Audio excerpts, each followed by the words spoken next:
விஜய் தனியா நிக்கிறாங்க 35-40% ஓட்டு வாங்குவார். இதான் நிலைமை. பத்திரிகையாளர் அதான் போடுறான். அரசியலில் பல வருட அனுபவம் உள்ள தாத்தாவின் கணிப்பு. விஜய் எத்தனை சதவீத வாக்குகளை வாங்குவார்? இணையத்தில் வைரலாகும் வீடியோ.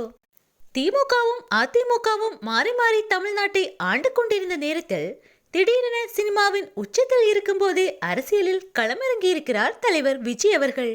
எங்களை எதிர்க்க இனி யாராலுமே முடியாது என திமுக ஆணவத்தில் இருக்க தலைவர் விஜயின் அரசியல் வருகை திமுகவிற்கு பேரிடியாகவே அமைந்துள்ளது.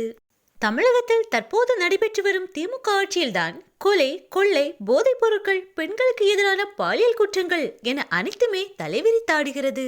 இவற்றிலிருந்து மக்களுக்கு ஒரு நல்லாட்சி கொடுக்க வேண்டும் என்ற எண்ணத்தில் தான் விஜய் அவர்கள் அரசியலில் களமிறங்கியுள்ளார். வலுவான திமுகவை நேரடியாக எதிர்ப்பதால் அவர் சந்திக்கும் பிரச்சனைகள் ஏராளம். இருப்பினும் தமிழ்நாட்டு மக்கள் அவருக்கு கொடுக்கும் ஆதரவால் அவர் ஒவ்வொரு பிரச்சனைகளையும் சமாளித்து வருகிறார். தமிழக மக்களும் இந்த ஊழல் மிகுந்த பெண்களுக்கு பாதுகாப்பில்லாத திமுக ஆட்சியின் மீது அதிருப்தியில் உள்ளனர். அரசியலில் நிச்சயம் ஒரு மாற்றம் வேண்டும், அதற்கு தலைவர் விஜய் அவர்கள்தான் முதலமைச்சராக வேண்டும் என்று உறுதியுடன் இருக்கின்றனர். இளைஞர்களும் தலைவர் விஜய்க்கு மிகப்பெரிய ஆதரவு கொடுத்து வருகின்றனர். சட்டமன்ற தேர்தல் தேதி நெருங்கி வரும் நிலையில் தலைவர் விஜய் அவர்கள் தனித்து போட்டியிடுவதால் அவரால் எத்தனை சதவீத வாக்குகளை பெற முடியும் என மக்களிடையே கருத்துகள் கேட்கப்பட்டு வருகிறது.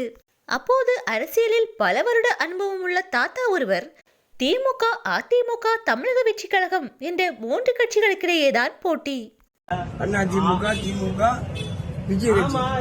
விஜய் தனியா நின்னால் கூட 35% முதல் 40% ஓட்டுகளை வாங்குவார். அவருக்கு மக்கள் மத்தியில் நல்ல மதிப்பு இருக்கு.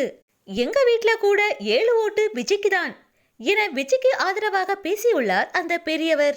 இந்த வீடியோ தற்போது தளபதியின் தோழர்களால் அதிகமாக ஷேர் செய்யப்பட்டு வருகிறது.